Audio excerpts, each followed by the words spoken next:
We live in the most extraordinary age in human history. We're not fighting to survive anymore. We're fighting to feel something. Think about it. You used to get excited about whatever random movie was on TV. Now you have every movie ever made in your pocket. Spend 20 minutes scrolling, pick nothing, and scroll TikTok for 2 more hours instead. So, were we actually happier before? Or did we break something fundamental about being human and not even notice?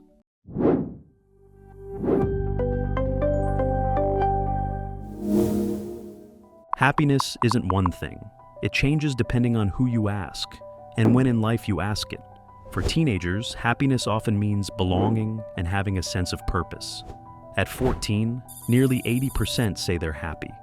By 21, that number falls to 2/3. The drop comes fast: sleepless nights, endless online comparisons, and the creeping doubt of whether what they do each day really matters. For adults, happiness evolves. It's less about fun, more about stability, relationships, and meaningful work. An 80-year Harvard study found the strongest predictor of adult happiness isn't money or fame. It's close relationships. Those most satisfied with their connections at 50 were also the healthiest and happiest at 80. For elders, happiness transforms again. Neuroscience shows that older adults naturally remember positive experiences more than negative ones, something called the positivity effect. Even with health problems, many report contentment, often tied to self-worth and strong family support. Step back, and you'll notice something striking. Happiness is a moving target. For teenagers, it's belonging, that feeling of being seen. For adults, it's meaning, building something that matters. For elders, it's peace, the perspective that comes with time. What does happiness actually mean? Psychologists define it as simple math: positive emotions plus life satisfaction. Basically, feeling good and feeling like your life matters. Here's the problem. An entire generation is losing both. In the US and Western Europe, youth happiness has dropped nearly a full point in just 10 years, the sharpest fall ever recorded. Young people used to be the happiest age group. Now, they're not even close.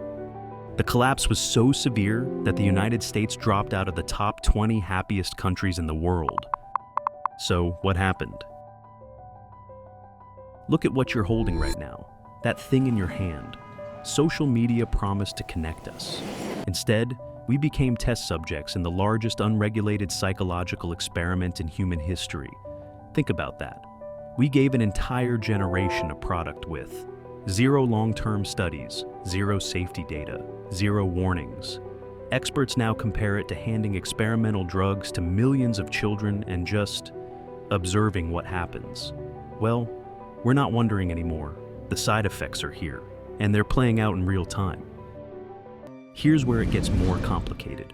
Researchers say this isn't a single cause problem. It's a collision of factors. The social fabric is fraying. We have weaker in-person connections. Everyone's working faster, and loneliness is skyrocketing.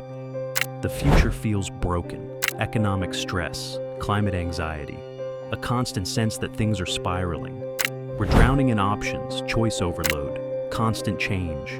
Nothing feels stable long enough to build satisfaction. And then there's nostalgia bias.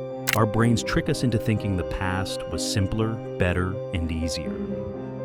So now, forget the data and definitions for a second. What about you? When was the last time you felt genuinely happy? Was it a specific place, a person, or a random moment that didn't even make sense to anyone else? Because here's the uncomfortable truth. Science can explain the patterns, but it can't tell you what happiness feels like for you. We all measure it differently, through memories, expectations, or comparisons. That's where perspective matters. Maybe we stopped feeling alive the moment we started needing proof that we were, when happiness became something to prove instead of something to live. The problem with our generation is not that we stopped caring, it's that we stopped feeling.